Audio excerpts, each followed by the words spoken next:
professeur di am mbégte bu baax a baax di la dalal fii ci biir Càmbar Hebdo. maa ngi lay fay soxna si maa ngi lay nuyu maa ngi nuyu aussi sama confrère bi ma bokkal plateau bi di nuyu waa GAM comme noonu lañ koy waxee donc di nuyu aussi ñi ñuy seetaan ak ñi ñuy déglu à travers les plateformes digitales yëpp. merci beaucoup ñu fas yéene waxtaanee jëm ci rek base militaire France yi nga xamante ni fas yéene nañ ko daal di jëlee rek ci déndop Afrique ci fàttali ci wàllum taarix ndax mën nga ñoo dikkalaat ci lan moo wundu woon base militaire yooyu nekk ci biir Sénégal. d'accord Sénégal dafa nekk dëkk bi nga xamante ni moom moo gën a placé en Afrique de l'Ouest position Dakar mooy la seule et unique position bi lay permettre nga am toute la côte nord mooy de Dakar à Gibraltar. mais aussi de Dakar wala au Cap nga am ko vers l'Atlantique est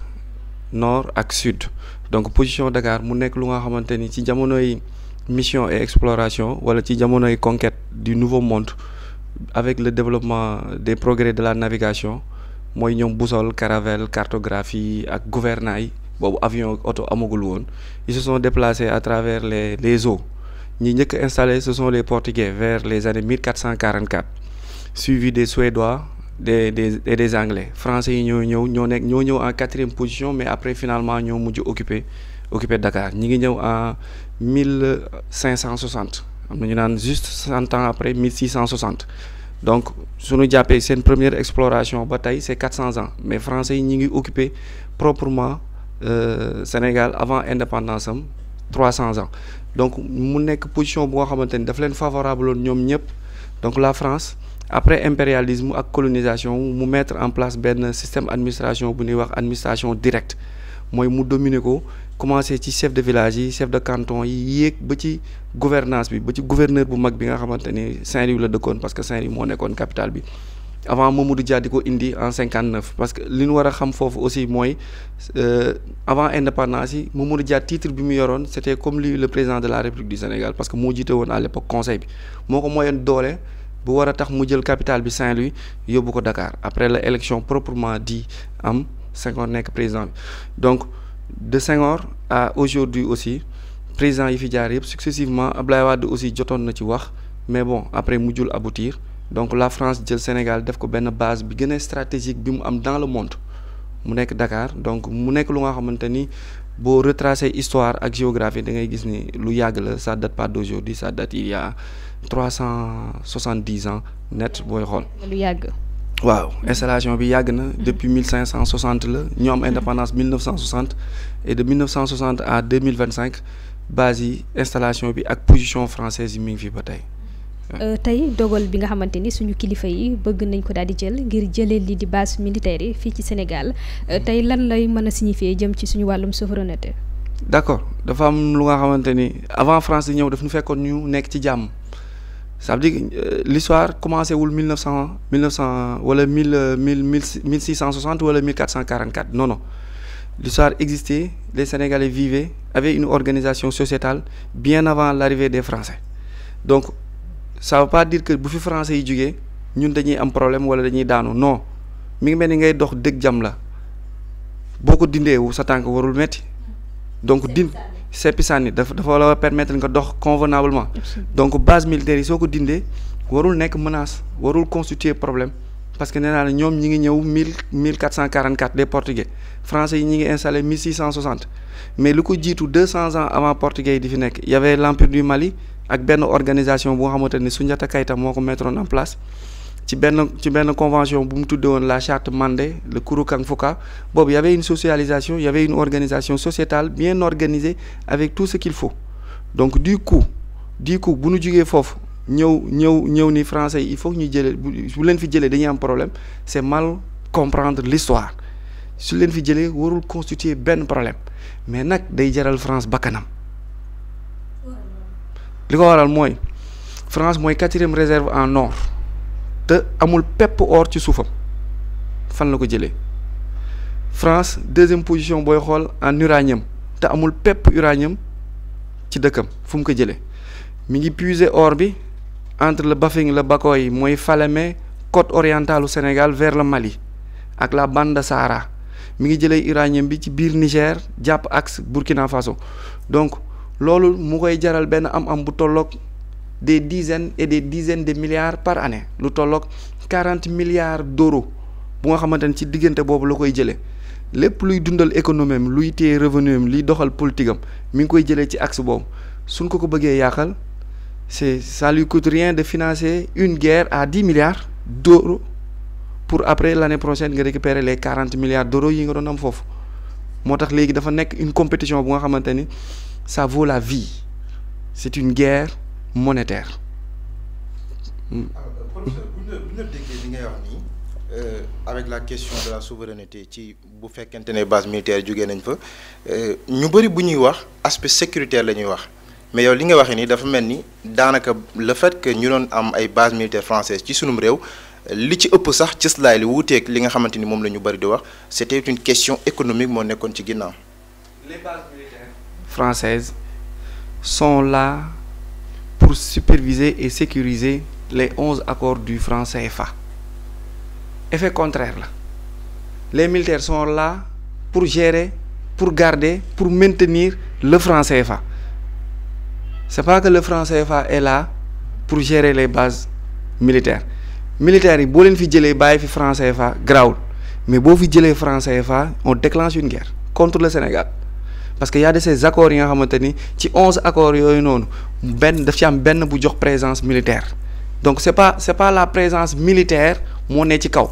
mais c'est l'argent c'est le franc CFA moo ne ci kaw base militaire voilà base militaire benn la ci 11 accords yi lié le titre bi njëkkoon tuddee franc CFA muy communauté française d'Afrique après la nekk benn communauté financière mais F bi bu njëkk communauté française d'Afrique la doon si c'est la zone franc donc base militaire yi mooy sécuriser di coup d'état di teggi di xool comment puiser les ressources di ko jaarale sur ces bases là donc effet contraire la 11 accords yi.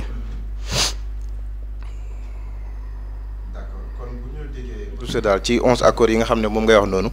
dafay mel ni la question même bu ñu wax base militaire ñuy xel mi di dem ci wàllu sécurité c'est plus économique ak 11 accords yi nga xamante ni moom ngay wax ni. premier accord bi. dafa ni la dette coloniale pour remboursement des bénéfices de la colonisation. tubaab bi nee na dañ leen di fay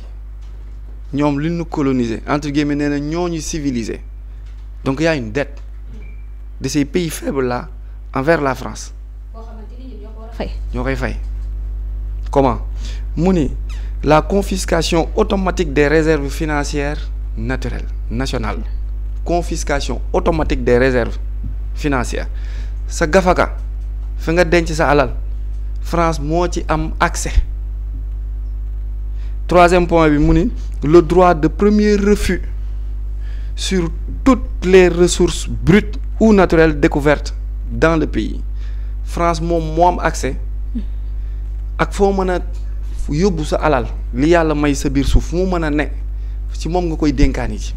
moom nga koy téel moo la koy téel. amuñu droit yóbbu ko feneen fu dul France. amoo droit collaborer keneen bi Abdoulaye Wade indee Dubai Port World gis ngeen li ko dal Y'en a marre lañ ko tegal ci mbedd bi ñu jëlee ko fi sax ils font des choses yu nga xamante ni la population ne se rend pas compte que lii moo jur lii. Quatrième point bi mu ni priorité aux intérêts et entreprises françaises dans les marchés et appels publics d'appel d'offres publics priorité booy jaay oui allez-y. dem ci yeneen ponk yi nga wax nii rawatina suñuy ressources naturelles. priorité ñu jox ko entreprises étrangères yi. est-ce que loolu tamit collé na ak lu ñuy wax ci suñu constitution ressources naturelles yi ñu ni exclusivement peuple bu Sénégal moo ko moom te ñoom ñoo am priorité bi. suñu constitution boobu noonu dañu ko bindal te ñoom ñoo ñu ko bindal te ñoom ñoo ñu ko jox soo liiree constitution bu France lire suñu constitution xam da ngay gis ni copie-collé la amul différence donc indépendance dëgg c'est pas le fait d'avoir le drapeau wala un état indépendance dëgg mooy nga am une indépendance alimentaire mais monétaire surtout parce que loolu moo lay permettre après nga am beneen indépendance. li nekkuñu di ko lam-laamee. oui indépendance partielle lan am amuñu indépendance définitive parce que pour ñu am indépendance définitive il faut que ñu dagg ces accords là. Cinquième bi mu ni droit exclusif de fournir des équipements militaires et de former les officiers militaires de ces colonies exclusivement sunu officiers yëpp ak sunu généraux yëpp ils doivent suivre des formations en France ñu formaté leen comme ni ñu def Mamadi Doumbouya bu Guinée c'est pas un Guinéen c'est un Français à la peau noire il est là pour l'intérêt de la France pas l'intérêt de la Guinée moo tax bu deful nag il va subir moom tamit un coup d'état parce que ce qu'il est en train de faire c'est voilà septième bi mu ni l'obligation de faire du français la langue officielle c'est une obligation de faire du français la langue officielle à utiliser dans les écoles dans les instances et autres Assimi Goïta bi mu ñëwee bii la njëkk dindi dugal bambara ñu koy jàngale parce que jàng bi gën a gaaw yar nit bi gën a gaaw ci sa langue nga koy defee doo ko def ci langue jàmbur loolu aliénation lay jur dañuy nuroog tubaab. Huitième bi mu ni l'obligation d'utiliser le franc CFA l'obligation c'est une obligation. Dixième bi mu ni neuvième bi mu ni l'obligation d'envoyer en France un bilan annuel et un rapport d'état des réserves. Dixième point, renoncer à toute alliance militaire avec d'autres pays. Si suuf lañ ko dugal. Onzième bi mu ni l'obligation de s'allier avec la France en cas de guerre. Le franc CFA 1945 lii c'est pas un document de Gaulle c'est un document hitlérien. Adolf Hitler bi muy déchirer le traité de Versailles di attaquer l'Europe occidentale pour créer l'empire nazi entre 39-45 il avait un objectif parce que traité de Versailles les vainqueurs ont fait de l'Allemagne fautif de guerre ni ko yaay fay dommages et intérêts et à la reconstruction de l'Europe. Hitler arrive au pouvoir c'est un nationaliste moo tax dëkk bu nationaliste ma sa jiite guerre am na fa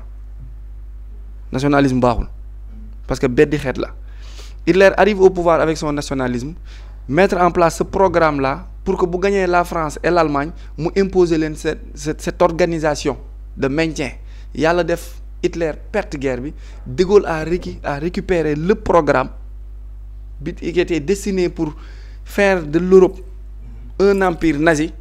wàccee ko dans ces colonies ces 17 colonies d'Afrique mu imposer leen ko mu nekk benn moyen et un cordon ombilical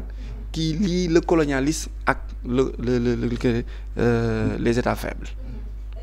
lu jëm tamit ci wàllum évolution bi ñuy wax ci franco sénégalais depuis bi ñu amee indépendance ak léegi nekk ay moments clés yoo xamante ni tey coopération wala tension yi ñu mën a xaar ci mbir mu ni mel.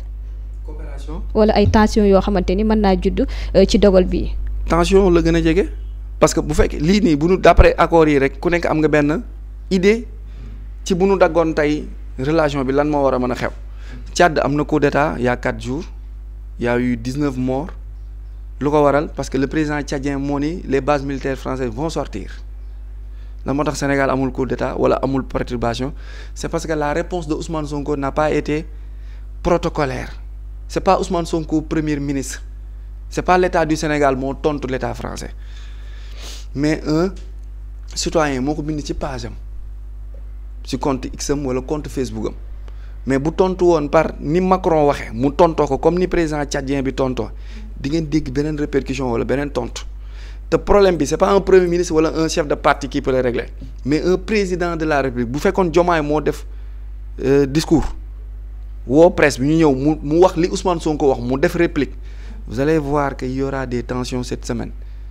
ñoom nag dañuy sóoraale Sénégal sóoraale wuñu Tchad comme ni ñuy sóoraale Sénégal parce que Sénégal mooy seen tampon mooy fi ñuy dal xam nga néeg bi ngay fanaan wala lal kër gi nga dëkk le plus souvent loolu kii di nga ko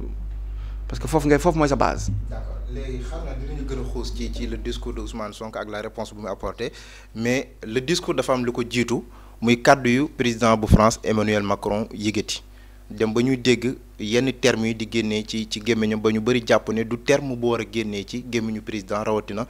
devant un public yow boo convoqué les questions géopolitiques yi nga xam ne jamono ji foofu la àdduna bi toll ak la politique bi nga xam ne jamono ji moom la Macron dund biir France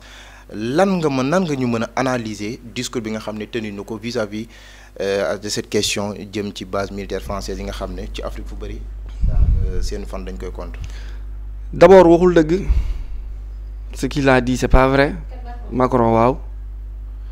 mais comme ñoom tàmm nañ def discours appel d'empire boobu noonu mooy taxaw def benn discours autant kenn daaw leen woon tontu amul woon fit di leen tontu léegi boo gisee nii ces 5 voire 10 dernières années africains dafa mel doon leen xabtal le panafricanisme le patriotisme africain dañoo gën a am fit mais nii la mës a demee Sarkozy a fait pire ñëw na ba université de Dakar ni ñun ñu ñuul ñi ñëpp waxul sax sénégalais de ba pare fi mu ko defee c'était très grave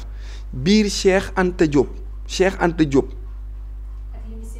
ak li muy symboliser mu ñëw ci université ak li muy symboliser mu ne yéen ñii ñëpp bokk leen histoire daf leen raté kenn tontu ko wala boog tontu ba amul woon importance bi mu war a am kii dafa tombeek ay xale yi nga xamante ni am nañ sañ-sañ ak réponse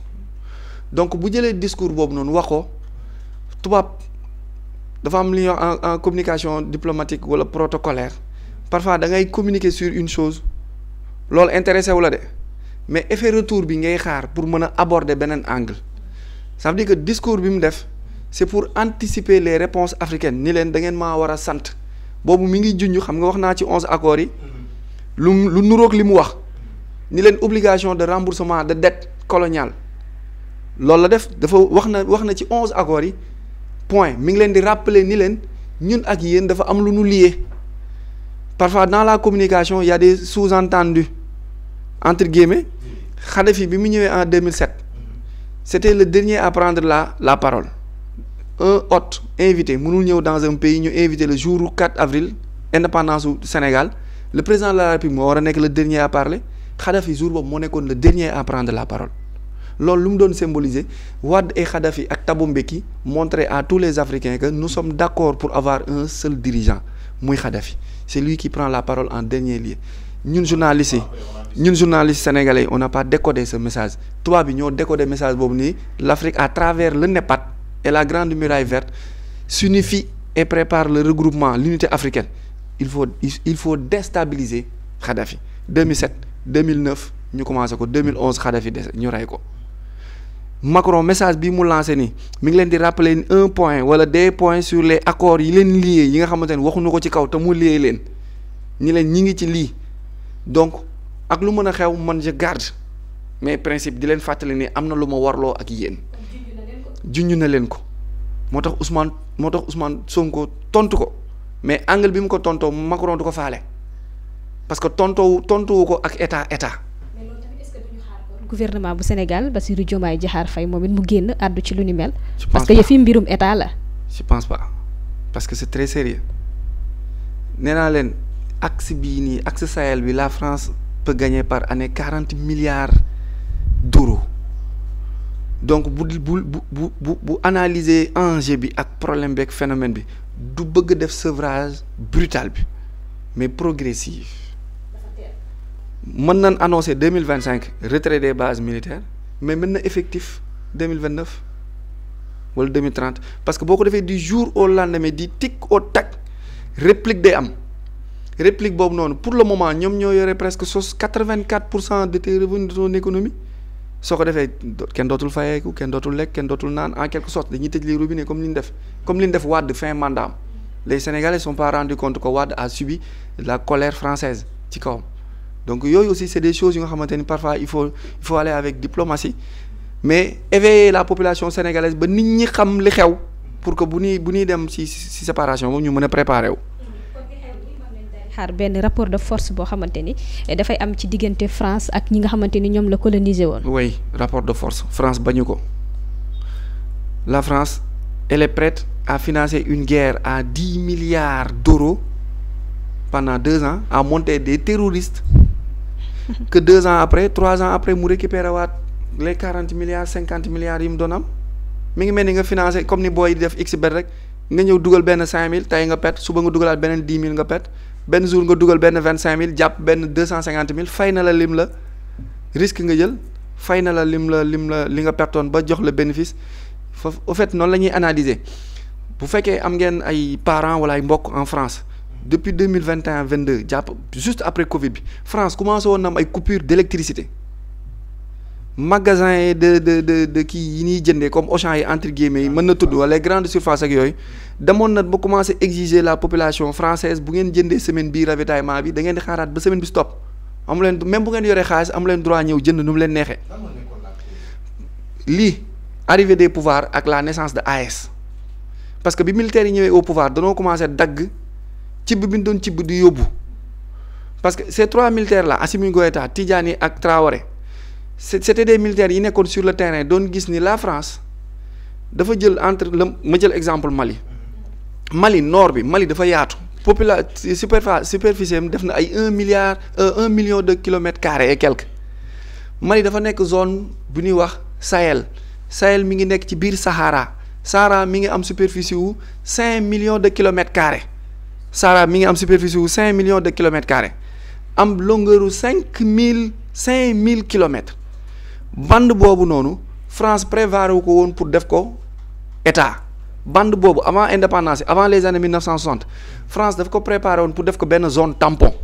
échouage nucléaire ak base militaire la prévoir woon def le Sahel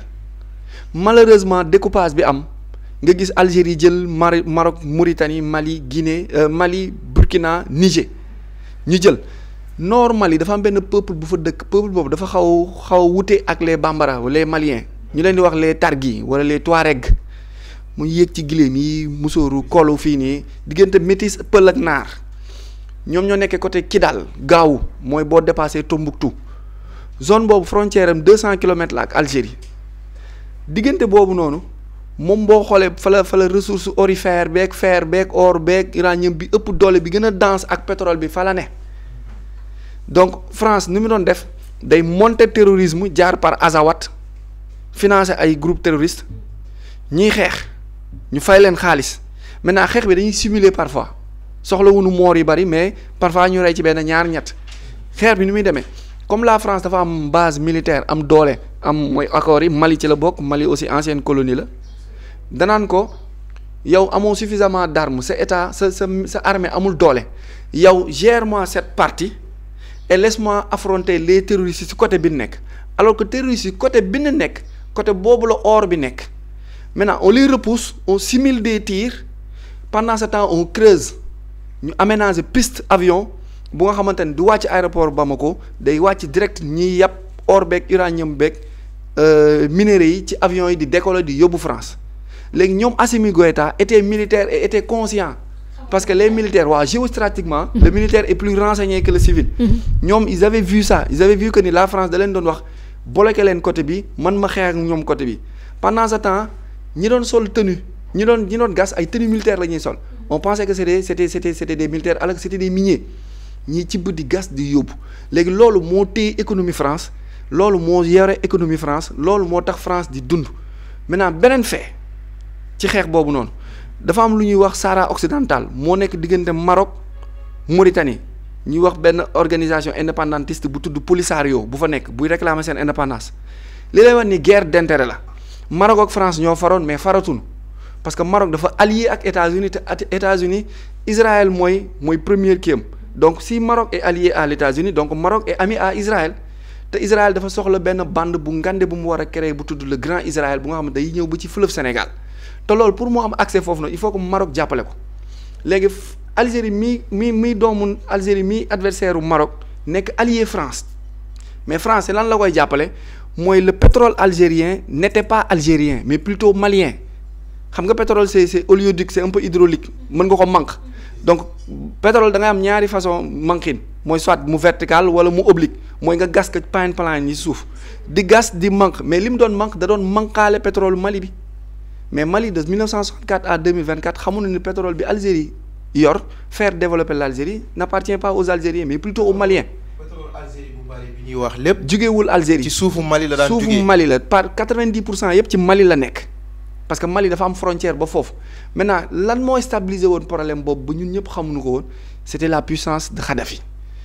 Kadhafi moo amoon doole bu nga xamante ni moom moo doon régler bande boobu noonu yëpp parce que moom li mu gëmoon mooy le panafricanisme moom xamoon na deal bi. waaw moo tax il a fallu que Kadhafi dee automatiquement coow li tàmbali parce que dëgg bi dafa commencé di feeñ maintenant français yi noonu la ñuy def il te fait monter des terroristes il simule des combats pendant ce temps ñuy simuler des combats ñoom en retour il creuse il puise parce que amuñu feneen fu nu mën a jëlee ressources amuñu feneen fu nu mën a dundalee seen population te Afrique mi ngi ciy yore lu dul jeex te xamu ko ñun li ñu war a am ci pétrole bés bu ñu ko waxee kenn dootul xëy li ñu war a am ci or bu ñu ko waxee ku ne da ngay tëdd sa kër le Sénégal est un scandale géologique parce que tey or gaz pétrole ak diamant presque ñooy ñëwandoo léegi bauxite bi mooy tey boo doon fuural ataaya bauxite bi mooy fuurit bi or tàngooru suuf si koy jàpp mooy créer bauxite bi feeñ Guinée bi feeñ Guinée xam nga le vent day upp du nord vers le sud Sénégal la jóge wàcc Guinée bauxite bi am Guinée nekk premier wala deuxième réservoir mondial Sénégal la jóge maintenant fu bauxite am or mi ngi ci suufam donc boo jëlee Sénégal li ko dalee centre ba ouest lépp or la ci biir suuf si maintenant or ci suufam lu tax muy togg ci suufam day am charbon waaw charbon boobu noonu décomposition wu jamaa la parce que jamaa day charbon bu carbonisé la ça veut dire que léegi on a bauxite or charbon jamaa pétrole et gaz mook pétrole ñooy ànd pétrole tàngooru magma bi am ci suuf composition sismique bi mooy togg pétrole bi ba pétrole bi di génnee benn vapeur boobu muy génnee mooy gaz ça veut dire que tout ça on l'a dans une même zone nii les Français am nañ ay radar ak ay satellites yu leen ko wan ñun pendant ce temps amuñu ko moo tax ils savent que ce pays là du lu ñuy taal mais lu ñuy négocier la ba téye ko pour mën continuer di dund moo tax du ñu nangu Ousmane Sonko yàqal leen seen dund. bu ñu déggee li nga wax nii on imagine que Ousmane Sonko premier ministre du Sénégal il a toutes ces informations parce que moom moo dirige li nga xam ne mooy gouvernement bu Sénégal di ab institution mu am information yooyu yëpp. Macron génn wax li mu wax ci sa wax jàngin bi xëy na waxu Macron wax ne accord dafa am diggante France ak état yooyu moo tax base militaire France war fa jógee loolu pour public bi la mais ci suuf mu ngi wax ak ñit ngànk état ne leen am na accord yu ñu lee te mu bokk ci ressources naturelles yooyu comment se fait que tey kon état bu Sénégal am toutes ces informations ak ressources yooyu yëpp ak accords yi buy woy mainmise bi ci France di am ñu am cette réponse là te yow nga jàpp ne nekkul réponse bi nga xamante ni mooy yëngal France. Diomaye mooy Sonko sitôt Diomaye moo waroon def discours moo waroon tontu Macron Diomaye tontu wu ko de chef de parti moo ko tontu. mais Sonko le chef du gouvernement. jëlul titre gouvernement bi mu koy tontu de bu jëloon titre gouvernement bu ko doon tontu. mu comme état du Sénégal moo ko doon tontu wala Diomaye defoon discours boobu noonu ça allait être autre chose foofu ñoom it ils ont été intelligents. stratégique la bu nu teg mu nga xamante ni bul tontoogum léegi parce que ki ngay xeexal moo lëpp doole daf laa dominer 400 ans jox la indépendance il y a 65 ans te ci 65 ans yi moo la téye Sénégal 84% wu revenu mi yëpp c'est géré par l'étranger te ci 84% yooyu noonu 70% yi c'est des Français donc tey kooku booy dem ak moom front par intelligence rek nga mën a dem ak moom front donc li Sonko def c'est pour ses sympathisants. daf leen koy ñamale ñu dund ci wëy suñu waa ji nangam sangam mais ci suuf du tontu mukk Macron par le biais de l'état contre état du ko def léegi su ko defee nekk cuune parce que il a peur de subir li Sankara subir bi mu tuddee question franc CFA bi. laataa ñuy jàll xëy na ci beneen ponk ci li ngay wax noonu sur ce sujet là ñi ñuy gis ñenn dem sax ba des anciens premiers ministres fii ci réew mi nekk ci opposition bi di wax ne. état bu Sénégal taxawaay bi mu waroon am en face déclaration bu Emmanuel Macron amuñu ko bay wax lan moo tax Ousmane Sonko di ko tontu te les questions étrangères nekk lu ñu réservé ak le chef de l'État kon ñoom dañoo ànd ak mauvaise foi wala dañoo comprendre stratégie bi état bi war a demee sur cette question. non dañoo xamuñu woon dañoo xam léegi xam nga booy wut sooy wut discours bi ngay porter bis boo demee ba téye levier bi ba toog ba xool enjeu yi dëgg. gis ni Jakarta yaa ngi kaas suukar baa ngi yokk ceeb bi yokku na dawlin bi yokku na meew bi yokku na xaalis amul gars yi la fal yàkkamti nan sa population 80% yi sont âgés de moins de 45 ans ci ñooñu 35% yi dañuy chômer nga ne mais tiens man si as tuut gi may jëlee fii nii su ma ko daggee léegi non seulement boo deful nag du ma yeggali sama mandat wala boog du ma ko yeggali ci jàmm te 2029 dama fiy jóge xam nan. danoo xamuloon mais xam nan léegi la peur mi ngi commencer di grimper ci ñaari côté yépp la France commence à avoir peur parce que africains yi ñi ngi naan ko sort mais aussi Sénégal mi ngi commencer sunu gouvernement Sonko duo Sonko Diomaye bi li ñu foogoon bi ñuy avant ñuy jël pouvoir bi ak bi ñu ñëwee ba xool ce qui lie la France et le Sénégal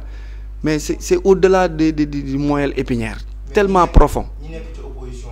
di fustiger taxawaay bu ñu am te ñoom ñu nekkoon au pouvoir ba xam ces questions là. duñ ko def buñ fi nekkoon. ils feront mais Abdoulaye defoon na Abdoulaye Wade le peu de respect bi Sénégal am ci Abdoulaye Wade la jóge Abdoulaye Wade moo ñëw libéraliser le pays woo américains yi woo chinois yi woo arabes yi ubbi dëkk bi ni leen benn partenaire kese loolu du yoon mais li fi Abdoulaye Wade jotoon def mais Macky Sall bi mu ñëwee daf ko dindi dafa indiwaat ay Bolloré indiwaat ay Necotrans ak xaw ma indiwaat français yëpp delluwaat leen le pays te moom bu fekkoon le peu bi Wade def defoon na le peu bu toll noonu Sonko Diomaye bu ñu ñëwee dañuy dolli rek mais Macky a renoué les chaînes de l'esclavage avec la France.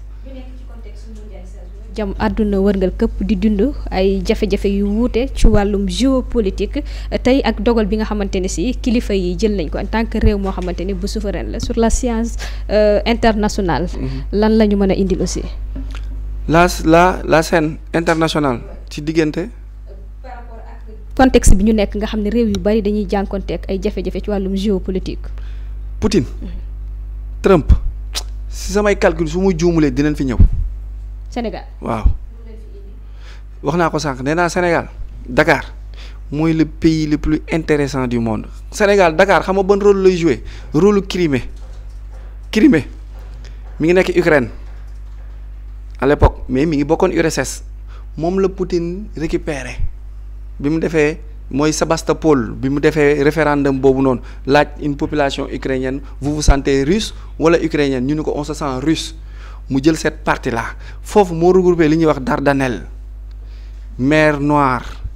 mooy la seule partie où la Russie a accès à la mer chaude parce que nord Russie Sibérie pôle nord la navire yi mënu fa déplacer te bu demee complètement à l'est détroit de Bering daf koy séq ak Amérique mais dafay jaar sur espace japonais bi donc buntu boobu rek la Russie am. pour que bu Israël di song l'humanité parce que programme israélien bii nii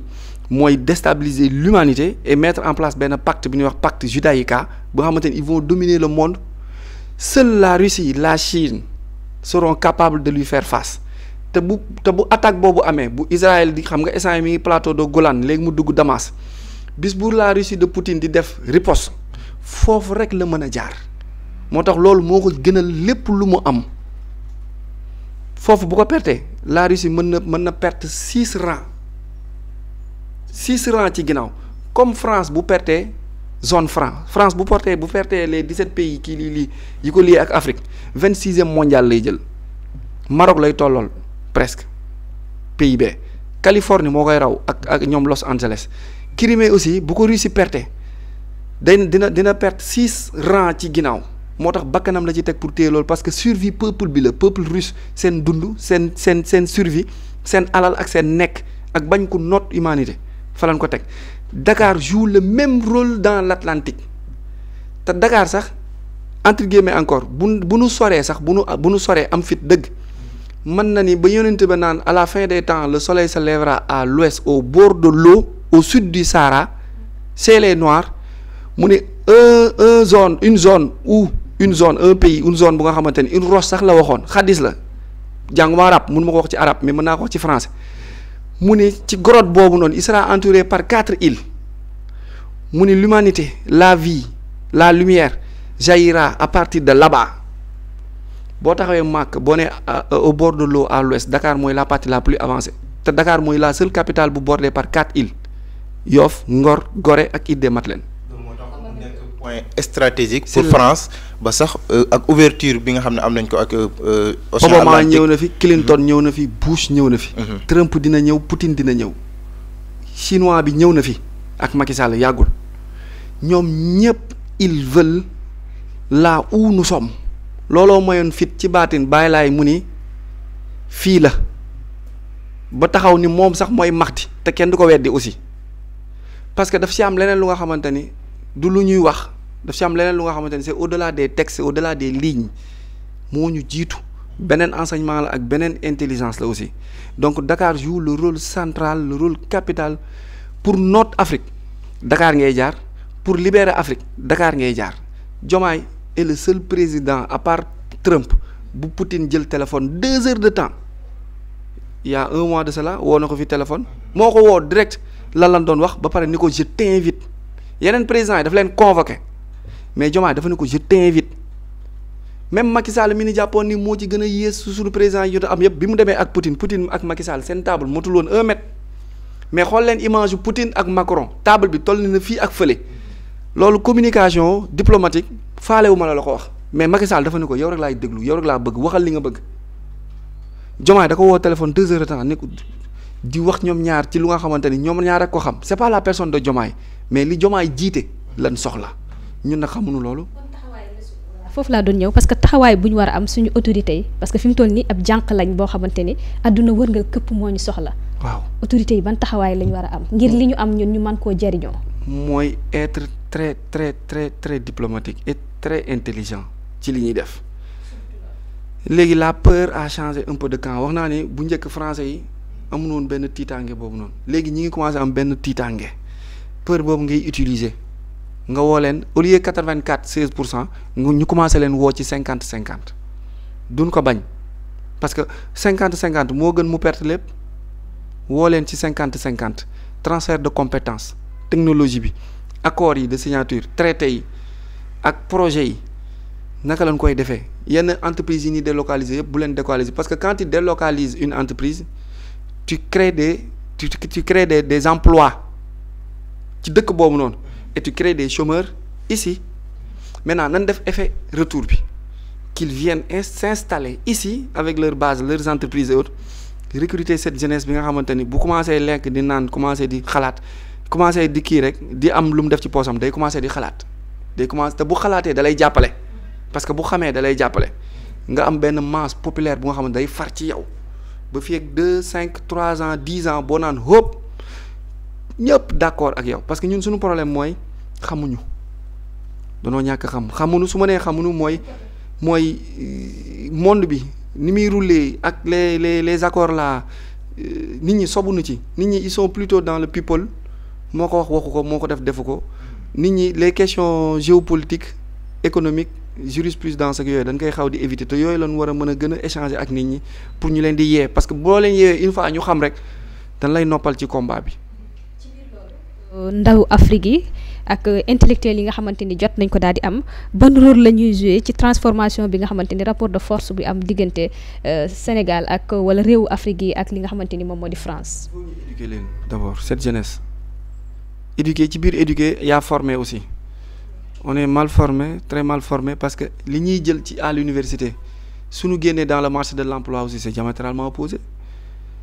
pouvoir d'achat bi dafa élevé revenu bi dafa faible chaque Sénégalais a 600 francs le jour boo diviser le PIB 600 francs mënoo ci ndekki añ ci reer ci pass ci jënd ci connexion crédit def ci transport mënul nekk donc nous sommes pauvres loolu mooy li ma doon wax léegi transfert de compétence boobu noonu mais aussi beneen bi mooy il faut que ñu jàngal la jeunesse aussi que ni liggéey dañ koy jàng mais dañ koy jënd xëy wut xëy dañ koy lu ñuy jàng la luñ lay jox. li ma bëgg expliquer foofu mooy même la lettre que tu déposes tu écris demande d'emploi l'emploi on le demande pas on candidate on dit pas demande d'emploi on dit candidature à un emploi wala candidature à un poste parce que yow tu viens avec une expérience ñëwoo di tàllal loxo kemande woo même ces astuces là le bon comportement comment s'habiller comment s'asseoir comment parler avec yooyu mooy def peuple bu discipliné discipline moo développer les pays tigres ak les pays dragons entre guillemets nous avons une jeunesse bu doy waar bu nga xamante ni il faut que ñu jéem a xool ni ñu def ak ñoom pour dem ak ñoom ci service militaire parce que xale yi il faut ñu jubbanti leen. professeur kii mu ngi wax Afrique les élites intellectuelles jeunesse comme ni nga expliqué taxaay bu ñu am ci mbir mi mais li nga expliqué léegi muy position géostratégique bu Sénégal ci àdduna bi bu fekkee Sénégal am na position boobu ci àdduna wërngal këpp tey ban taxawaay la war a mën a am. pour peut-être ménager wala sax jiite ci Afrique ñu fexe ba li ngay wax transfert de compétence ak yu nu mel fexe ba li nga xam ne moo ñu lié ak ñi ñu colonisé woon parce que bu ñu fàttali ko ne 17 pays yi France colonisé ñoom ñooy wéy di des ak monnaie locale boo demee sur les dans le monde sur les 25 pays les plus pauvres les 17 ñoo ko composent plus 8 d'autres pays. lan moo war a nekkoon taxawaayu Sénégal ngir fexe ba woo ñi nga xam ne ñoom la bokkal Afrique pour ñu génn ci une telle situation fexe ba am une autre Afrique. CEDEAO moo jiitu CEDEAO bàyyil baaxul waaw c'est le cordon ombilical qui lie la France et ces pays-là de l'Afrique de l'Ouest parce que CEDEAO bâtiment ba ñoo la ko tabaxal micro yooyu ñoo la ko monteel ordinateurs yi ñoo la ko may généraux yooyu siège France lañ jóge lu ngeen waxtaane dañ leen di rendre compte ñu jox leen seen avis ngeen soog a jël décision moo tax le président nigérian bu deful nànk Tibutu bu deful nànk dina subir moom tamit coup d'état parce que Nigéria mooy le géant qui dérange Côte d'Ivoire téye nañ ko Alassane Ouattara Sénégal def nañ transition instant yi ñi ngi ni tekk di xool ban angle lañ jëm ñi ngi def nii Sonko Diomaye ak Macron ñi ngi def nii xamaguñu waaw ñi ngi rëbbante di dawante jàppagul xamaguñu ban angle la jëm mais su Macky xamoon nañ fan la nekkoon fii xamaguñu ndax dañuy basculer complètement en Afrique wala ñuy delluwaat buum bi ci boy bi Côte d'Ivoire téye nañ ko celui qui les dérange c'est le Nigéria c'est le géant Nigéria avec plus de 200 millions d'habitants 16 états moom moo tax ñu tegal ko ay Boko Haram créé ko ay la guerre de Biafra pour disloquer ce pays après nag soog a créé nag beneen monnaie bu nga xamante ne day jël CEDEAO bi yëpp mais aussi téyewaale leen donc le président nigérian bi fi nekk actuellement ci tànk yooyu la nekk moo tax mu doon xeex ak Dangote bi mu bëggee pétrole bi créé ay raffineries mu financé xaalisam ba pare ñu ne ko non pétrole dafa jeex yooyu yëpp c'était des moyens pour éliminer les hommes forts africains pour faire venir la France loolu le Nigérian ne va pas l'accepter d'abord mooy génn CEDEAO soo génnee CEDEAO ça veut pas dire que da ngay dem dugg AES bokk ci alliance des états du Sahel mais mën nga tudd Sahel mën nañ créer beneen organisation bu tudd Sahel wala bu tudd beneen tur wala bu tudd Sahara wala ngeen jël benn tur local bu tudd Mandeng peut-être parce que ñoom ñoo fi ëpp avec les wala Fulbe ñooy les deux ethnies yi fi ëpp c'est des noms que je donne comme ça Sénégal bis bu demee AES ni leen damay bokk les militaires vont le rejoindre parce que ñun suñu constitution le premier militaire c'est le président de la République Diomaye c'est un militaire c'est le chef suprême des armées c'est un militaire comme ñoom donc ils peuvent constituer des analyses des perspectives géostratégiques ensemble pour mener l'Afrique de l'Ouest vers une reconstruction parce que ñetti pays yooyu noonu ñooy plus la moitié du territoire de CEDEAO ba pare ñoo yore presque boo xoolee à part le Nigéria boo génnee ci Nigéria ñoom ñoo yor booy xool population ak marché bi gën a yaatu donc si le Sénégal rejoint cette organisation c'est fini Sénégal mënul dem moom kase amul benn pays africain bu mën a xeex ak la France seul amul regroupement rek ngeen mën a def regroupement mais pendant ce temps les Africains yi ñi ngi s'entretuer dans les réseaux Maliens yaa ngi saaga Sénégalais yaa ngi saaga Burkinabé ña ngay reyante alors que ñoom loolu lañ bëgg la France alimente des jeunes africains pour ñuy animer le débat des réseaux ñu leen di fay soo duggoon ci réseau bi léegi di nga gis ñu nga xamante ni 8 heures du matin ba 2 heures du matin ñi ngi ci réseau bi laa fi yëpp la ñuy suivre ils sont payés pour ça on leur donne des expressions et des textes et des expressions à utiliser pour continuer à semer et à perturber la psychologie pensée bi nga am pour aller vers cette liberté ñoom bu ñu ñëwee dañuy ñëw ak seeni phrase te mën na nekk say rakk comme ni nga amee RG la France oui depuis le protocole de Montpellier mooy bi Macron woowee les jeunes leaders chefs d'association africains yi bi nga koy fàttaliku en 2019 affaire yooyu xam nga 2017 africains yi ku nekk di wax li ko metti après si la demee Burkina Faso étudiants yi wax mu dem Niger étudiants yi wax boobu c'était pour récupérer l'information à chaud bi bees pour xool ban type de colonisation la ñuy defaat ci kaw loolu lan créé RFI Fulbe ak RFI Soninké yii RFI bii di làkk pël ak di làkk kii langue boobu noonu xam nga lu muy def RFI Fulbe c'est à partir de la langue la ñuy xamee yéen psychologiquement peuple bi nan ngeen di xalaate pour bu ñuy monter ay Tahirou Sarr ñuy def ay mouvement nationalisme ñu mën a jaar sur des expressions yi nga xamante ni day def dislocation des peuples africains déggoo li ma la wax ba ci kanam dina feeñ. comment on peut dire que il faut faire sortir les Pël Fouta du Sénégal léegi nan wax il faut faire sortir tous les Sénégalais de la France ñu comparer ñu xool ce que ça donne kenn si ñun bëgg ko ndax kenn si ñun ku ne am nga mbokk bu nga xamante ni la muy yónnee ñaanoo yàlla mu jóge foofu léegi da nga leen di utiliser mais pas les chasser loolu c'est des expressions yi nga xamante ni c'est à bannir. Europe Union européenne Trump léegi nee na Canada ñëw ñu former benn état ñoom ñi ngi dem vers le regroupement ñun on va vers ay Gambie ay Togo ay Bénin ay Guinée équatoriale en morceaux léegi bu ñu leen seetaanee ñu dagg Nord Kidal bu ñu daggee Nord Kidal après jékki-jékki daggaat Polisario Sahara occidental dagatee boobu ñu ku faible du dem en morceaux ku faible day dem en regroupement. Est-ce que kon jotul ñu lijjanti problème yi ñu am ci suñu biir Afrique ba pare laata ñuy song tamit yeneen xeex rek pour ñu coloniser jóge fi ak yu ñu mel. on a un problème d'éducation question d'éveil lan am on connaît pas on sait pas suñu problème loolu la ba pare langue bi ñuy utiliser y a de ces expressions xam daf ñuy réer moo tax man je préfère plus qu'on communique en wolof ci yenn sujets yi sensibles yi en droit économie géopolitique dee ko wax en wolof. nit ñi di dégg di xam di def ay recherche di la contrer di la contredire di la saaga mais plus ñuy dem bay xam ba bis bu ñu demee ba am benn masse bu critique bu yaatu là tu verras nettement que les pays développés yëpp ils ont passé par une révolution culturelle c'est pas une révolution militaire révolution culturelle moom mooy faire avancer un peuple moo tax bi Aline Sitoé Diatta Samori Touré échoué seen résistance dernière virage bi ñii ñoo ko réussir Cheikh Amadou Bamba Maodo Malick Sy Mamadou Lamine Dramé ak Mame Limamou Laye ñoom résistance culturelle lañ def mooy créer ay daara ay daayira woo nit ñi wax ak ñoom au lieu ñuy dem di xeex mais ñu dem di leen wax pour dindi aliénation ak acculturation bi pour ñu am benn taxawaay. donc il faut aller vers l'éveil l'éveil des peuples entre guillemets au Sénégal on a 35% de la population analphabète 35% des Sénégalais. waaw soo ma ko mayee rek laataa ñuy jàll foofu dafa am léegi lu mu projet ñaar mbir yoo xam ne bëggoon naa mu rebondir ci muy la question Tahirou Sarr bi mu soulevé ak la question du nationalisme ndax li mu wax carte de séjour jox priorité Sénégal yi loolu tamit nekk na loo xam ne war naa mën a jut fin na beneen bi muy su ma déggee sa biir wax dafa mel ni yow vous êtes pour Sénégal daal di génn CEDEAO rejoindre li nga xam ne moo di AES au moment où le président de la République nangu ñu mandaté ko pour moom mu convaincre ñi nekk AES pour dellu ci li nga xam ne moo di CEDEAO. soo ko yegg si mu ñëw ñu def ko médiateur ni ko demal mais bu doon Diomaye la 1 an après je pense pas que dina ko jël je me dis que ni bon nit ku nekk sa analyse du ma wax mukk dafa juum wala boog li mu defee du noonu mais man bu ma doon conseiller man dama naan ko bul jël médiation bi su ma doon conseiller aussi dama naan ko bul dem réunion de Gavi bi amoon Paris. fa mu waxee souveraineté vaccinale on n'a pas besoin de vaccin mais plutôt d'alimentation ak monétaire souveraineté monétaire ak souveraineté alimentaire lan soxla mais pas souveraineté vaccinale yooyu da doon soog a yegg si takk ñu dóor ko ay programme rek mu daw dugg bu mu dawee dugg ñu mel ni Bill Gates mooy les hommes les plus éviter à détester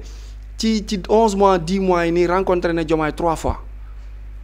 qu'est-ce qui se cache derrière léegi nag bu Diomaye demee ba toog ba xool ba analyser ba xoolaat bu baax dina xam ne axe yii ak zone yii mu jël nii c'est à éviter médiation CEDEAO AES dootul am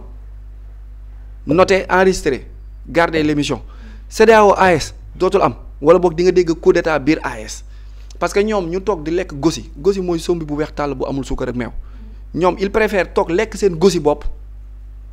que dem dugg biir CEDEAO bu nga xamante ne dañ lay jox ginaar mais dañ lay dóor ay liif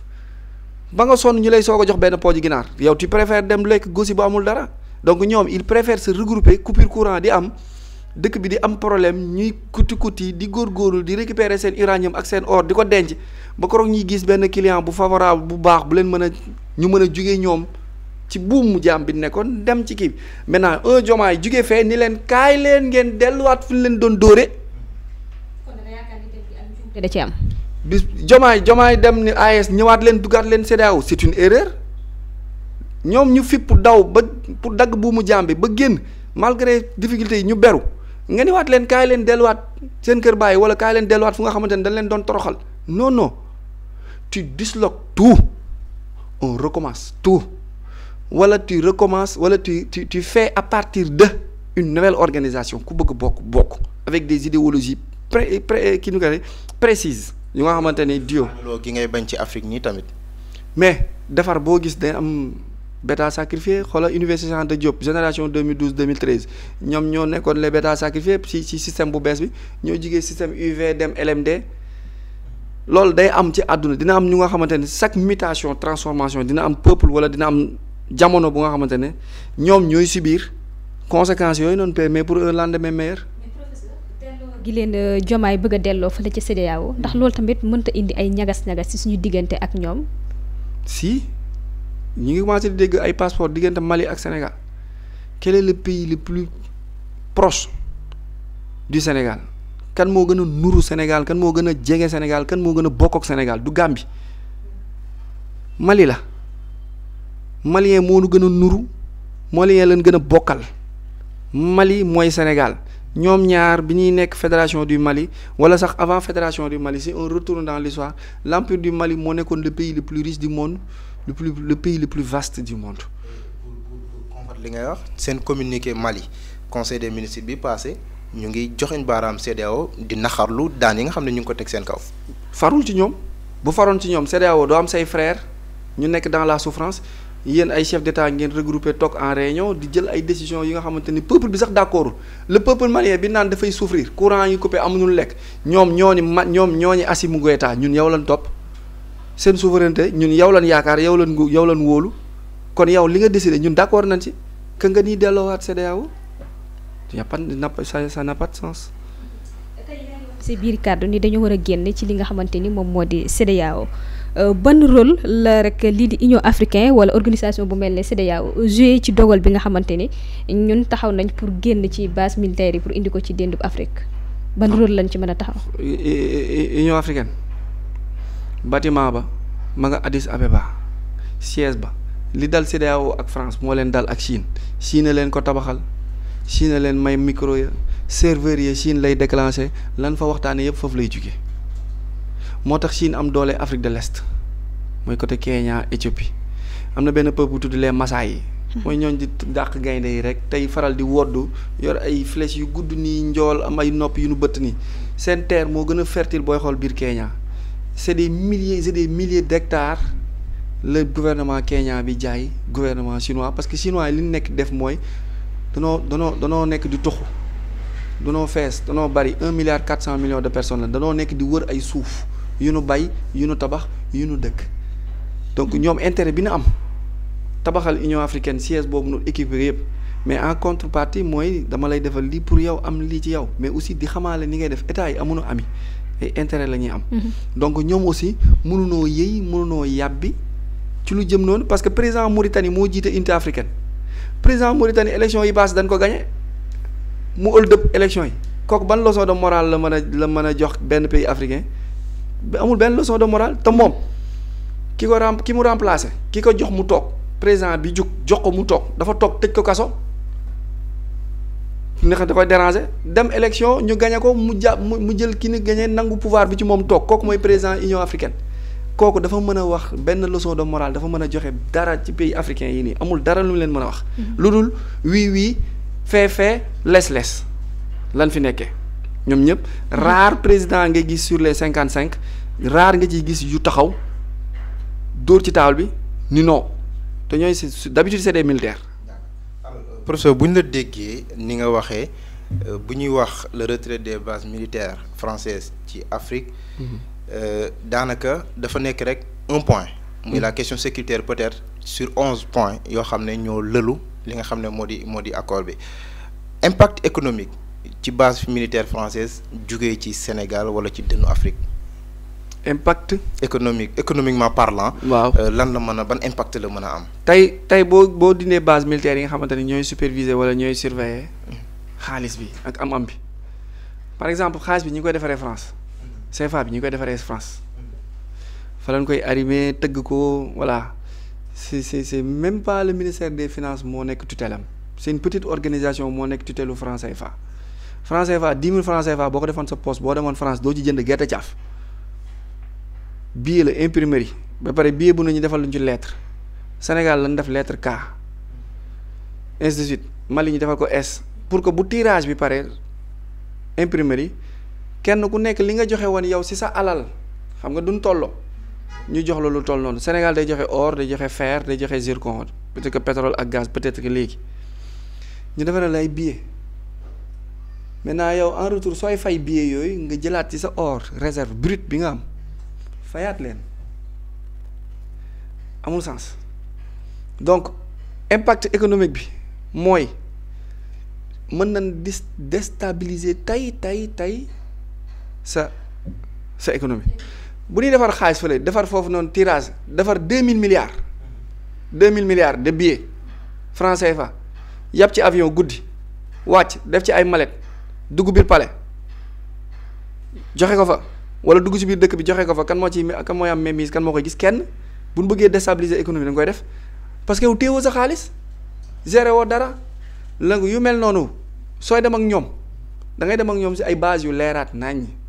pourquoi ressources naturelles yi am ni yëpp ba mën a garantir xaalis boobee lan moo tax ñun ba léegi mënuñu am peut-être une banque centrale wala dara wala une monnaie locale au niveau de l'Afrique ak ressources yi nga xam ne yëpp am nañu ko waxuma la ci Sénégal waaye ci dënnu Afrique yëpp. mais d'abord il faut ñu booloo te booloo bi il faut qu'on pense africain qu'on réfléchit africain qu'on soit des africains ba pare ñun ñooy les seuls pays yu am monnaie coloniale les seuls pays dans le monde yu am les monnaie coloniale mooy zone française bi yeneen pays yëpp seen xaalis bopp lañ yor ba pare sur les 25 pays les plus pauvres ñun ñoo ko composé ba mu fees ça veut dire que monnaie bi baaxul léegi ñoom xam nañ ni seen survie ci ñun la ne ñun aussi ñi ngi commencé di rendre compte que ndekete ñoom seen dund ci ñun la jóge maintenant comment faire pour def transition boobu noonu tranquillement pour jóge fii dem fee te rupture du am loolu laa ni léegi loolu mooy laaj diplomatie loolu mooy laaj xalaat mais delluwaat CEDEAO loolu teg tànk la en arrière dem jéem a collaborer wala xëcc pays AES yi teg tànk la vers en avant boo ci deful benn nag mooy fa nga nekkoon nga nekk ba tey yaay choisir entre sauver sa siège présidentiel pouvoir bi ak dem en diplomatie wala dugg ci daanu wala nga mandat bii nii nga camoufler gérer dindi yenn accords yi am yoo effacé xoolaat contrat yi gën a gagner confiance sa peuple gën a di xam ñi animé ci télé ak rajo yi ñuy yóbbu ay experts yiy toog di wax nit ñi commencé di xam après ñuy gagner en expérience ba peuple bi am benn maturité là le combat sera facile. professeur dafay mel ni waxtu bi li ci des bareetul.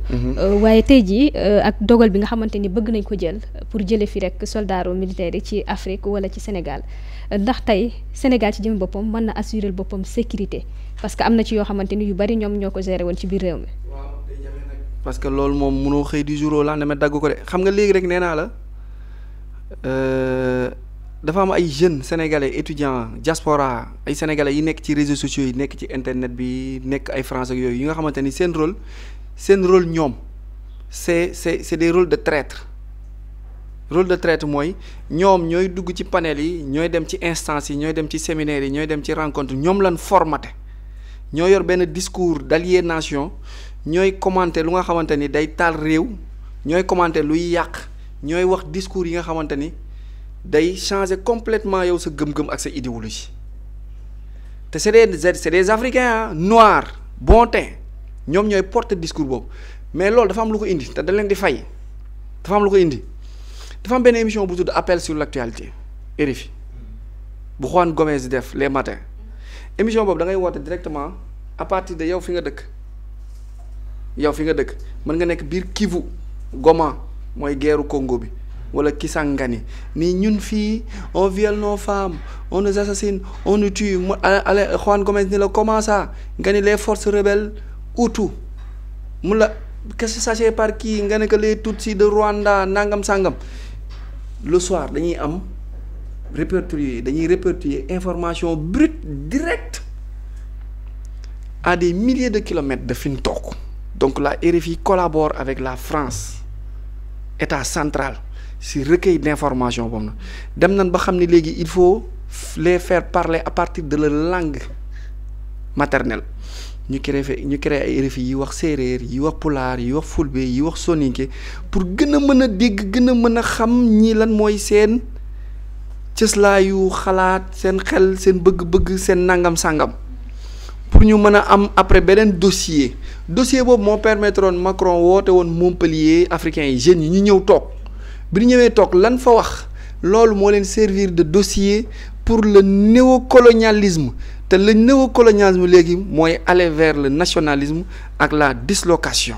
en passant par des pseudo-patriotes par des kémites ñi naan man je suis kémite ñi naan je suis patriote ñi naan je suis pastéfien ñi naan je suis nationaliste si ñooñu la ñuy awale ce discours là ñuy inonder les réseaux képp ku nga xamante ni ñu ngi lay gis ngay wax pour nit ñi éveiller ñuy indi ay contre-courant toog ci plateau yi pour disloquer la chaîne mais loolu nit ñi xam nañ ko léegi donc peine perdue. jërëjëf professeur dafay mel ni li ñu cërale woon ci waxtu daal dinay jeex di am mbégte bu baax a baax doon feggoo ak yow ci biir càmbar hebdo ñu bàyyi la rek nga joxe sa kàddu gu mujj waaye tàggatoo ak ñi nga xamante ni ñoo ñu bàyyi xel. waaw maa ngi kontaan ci invitation beeg waxtaan bi di rafetlu aussi idée bi beneen yoon na ñeneen encore ñu gën a bari ñëw ci yeneen domaine ñuy gën a ubbi perspective yi population sénégalaise ak africaine bi di gën a xam. waaw bu ñu ko mënee def comme pour le moment daggagunu la langue française parfois bu ci jaree sax ñu wax ak français pour maliens yeeg burkinabé yi yeneen kii dégg pour ñu xam ne l'Afrique mi ngi commencé di am benn taxawaay yàlla defal ñu jàmm parce que cette mission là c'est pas facile c'est très difficile ce qu'on est en train de faire parce que mooy loolu éveiller changer des mentalités parfois même il y a des menaces et autres mooy ñoom Cheikh Anta Diop ñoom Thomas Sankara et autres donc yàlla defal ñu jàmm may ñu kàttan bu ñu yeggalee mission bii nii parce que li ñu ciy def du payoor du dara lu dul élan patriotique mais du dara bu dul éveil des consciences mais aussi faire bouger les choses donc maa ngi nuyu waa Pikine ñëpp maa ngi nuyu toute la jeunesse sénégalaise et toute la jeunesse africaine xam naa prochainement on reviendra sur lan moo tax Californie di tàkk New York tàkk Los Angeles tàkk démb avec l'arrivée de Trump au pouvoir. Merci beaucoup.